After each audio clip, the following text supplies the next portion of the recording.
De transmédia, qu'est-ce que c'est?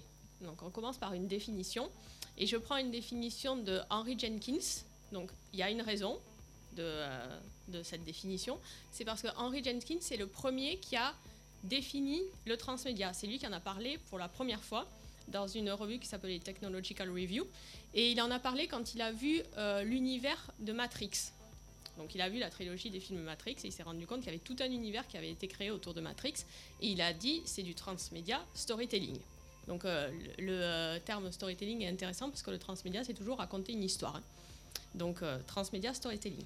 Je lis la définition. Il dit, Henry Jenkins, c'est un processus dans lequel les éléments d'une fiction, donc fiction puisque Matrix, hein, sont dispersés sur diverses plateformes médiatiques dans le but de créer une expérience de divertissement coordonnée et unifiée. Alors concrètement, à quoi ça peut ressembler une stratégie transmédia? Ça, ce schéma-là. Donc on a un contenu, donc en général, donc c'est ça le début de la franchise, c'est le contenu mère, ce qu'on appelle le mothership, si on veut.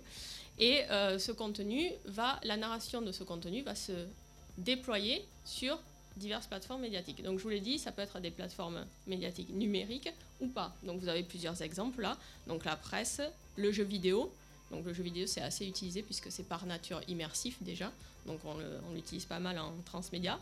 La musique peut être aussi utilisée. La télévision, ça peut être aussi une des plateformes médiatiques. Et bien évidemment Internet. Le premier schéma, vous avez la narration traditionnelle. Donc là, les exemples, c'est movie, game et book, donc des médias qui peuvent être utilisés dans les créations de transmédia. Donc vous voyez bien que là, dans le schéma traditionnel, elles s'empilent, mais elles ne forment pas un univers complet. Donc il y a juste une empilation de ces plateformes qui ne va pas créer une narration complète. Alors que dans le schéma du transmédia, vous voyez bien que ces modules, ces extensions, s'imbriquent pour créer cet univers et cette narration complète. Donc c'est ça le transmédia storytelling, c'est créer un univers sur plusieurs plateformes médiatiques.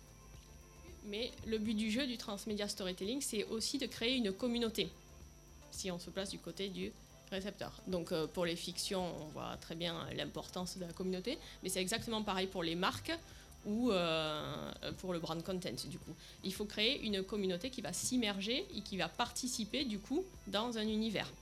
Donc vous avez les organisateurs, donc ceux qui vont organiser la communauté. Et je suppose que vous connaissez tous les wikis. Donc là, les wikis sont faits par les organisateurs de communautés, en fait. Vous avez ensuite ce qu'on appelle les hunters, les chasseurs. C'est ceux qui vont aller chercher tous les indices sur les différentes plateformes médiatiques de l'univers éclaté. Donc. Vous avez les détectives, c'est ceux qui vont décoder tous les indices, et vous avez ce qu'on appelle les lurkers, c'est seulement ceux qui observent. Donc eux, ils sont là pour observer comment ça se passe. Ils n'ont pas forcément envie de s'impliquer plus que ça, mais ils sont quand même là pour observer et pour regarder comment tout ça fonctionne. On est tous fans, on a tous été fans d'une série télé, on a tous été fans on a une passion dévorante, et c'est même d'actualité, ça va avec la société, on se cherche des passions depuis maintenant des dizaines d'années. Certains c'est le jardinage, d'autres la cuisine. Qu'est-ce qu'un fan? C'est aussi quelqu'un qui a par rapport à nous un savoir plus étendu sur un sujet, comme justement la cuisine et le jardinage, ou les séries télé.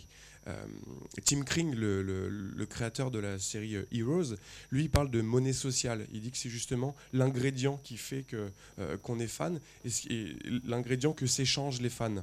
Il s'est passé ceci, moi j'ai vu le comic book justement, j'ai lu la BD, donc je peux t'expliquer pourquoi le héros se comporte de façon un petit peu énigmatique dans la série télé. Ces éléments, ce petit plus, c'est ce qu'on s'apporte entre fans. Et tout le transmédia, ça va être nourrir en fait le besoin des fans dans cette monnaie sociale.